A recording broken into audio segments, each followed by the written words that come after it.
by Alice Phillips, American travel blogger. Day 1. Arrival in Cairo. The air in Cairo greeted me with warmth, both literally, figuratively. Stepping out of the arrivals hall at Cairo International Airport, I immediately spotted a smiling gentleman holding a sign with my name, Alice Phillips. There's something grounding about that moment. When you live in a foreign land, someone is waiting just for you. My Memphis Tours guide whisked me away in a sleek, air-conditioned car. As we zipped through the vibrant streets of Cairo, I caught glimpses of the city's energy. Minarets, honking taxis, street vendors. At the hotel, the check-in was seamless. Over mint tea, the guide gave me a brief rundown of the week ahead. My heart was already racing with excitement. Day's impression, that first welcome, warm, personal, made Egypt already feel like home.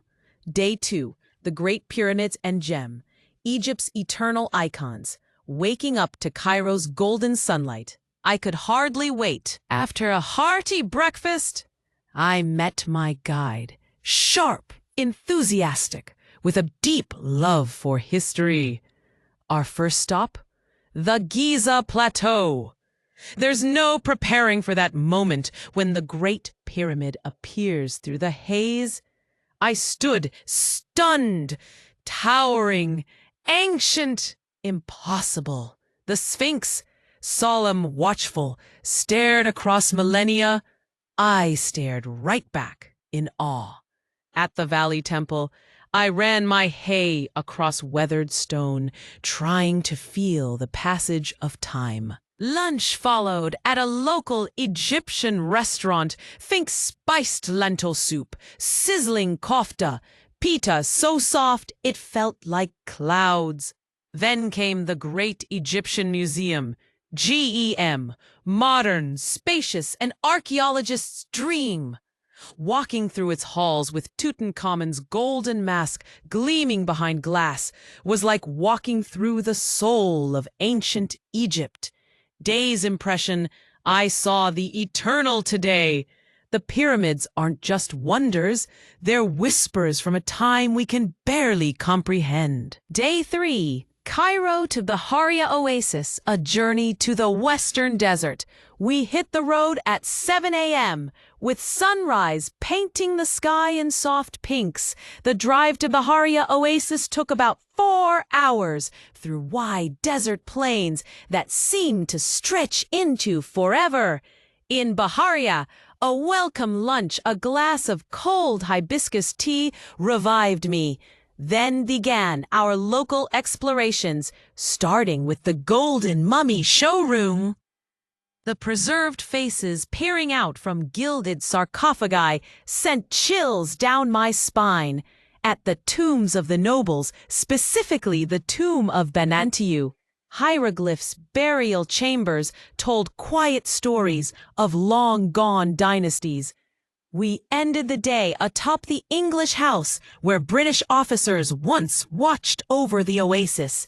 The view? Palms, sky, limitless beauty. Day's impression, from dusty tombs to endless horizon lines, Bahariya whispered secrets of lives that once danced here. Day 4, into the wild, black and white deserts. I was giddy. Today was Desert Day, the part I dreamed about for months. We began in the Black Desert, where charcoal-colored hills rolled like sleeping giants under the sun. Then came a moment of pure bliss, soaking my feet in the El Haizi hot spring, the water warm, mineral-rich, while dragonflies flitted nearby. Next, we reached Crystal Mountain. I gasped. The ground literally shimmered, quartz crystals catching sunlight like scattered stars. Further into the wilderness, the valley of Agabat rose like a hallucination, golden cliffs, smooth dunes blending in surreal harmony. But nothing prepared me for the White Desert.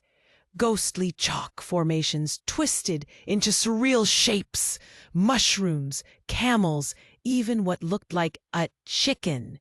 Yes, really. That night, under the open sky, we camped. No light but the stars, no sound but the breeze. Day's impression. The desert didn't just take my breath, it took part of my soul, tucked it beneath its Day 5. Return to Cairo, a gentle goodbye to the desert, after a quiet breakfast amid limestone giants. We visited one more hot spring, peaceful, almost meditative. Then it was back on the road to Cairo.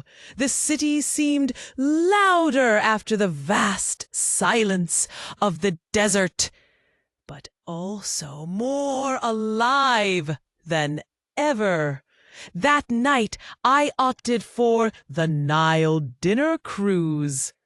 As I sipped mint tea, watched Cairo drift by in glittering reflections, I couldn't stop smiling. Dancers twirled, music played, the Nile shimmered like silk beneath us. Day's impression, from solitude to celebration. Egypt showed me it knows how to whisper, how to sing. Day 6. Farewell, Egypt. Departure day. I stood by the hotel window a long while, watching Cairo wake up. Taxis honked. Vendors opened shop. The minarets began to echo with the call to prayer. My transfer came smoothly. My guide helped me through the airport like an old friend would. As the plane rose above the Nile, I pressed my face to the window. I came seeking history, left feeling deeply, inexplicably connected to something eternal. Final impression. Egypt didn't just show me its past. It gifted me a piece of its soul.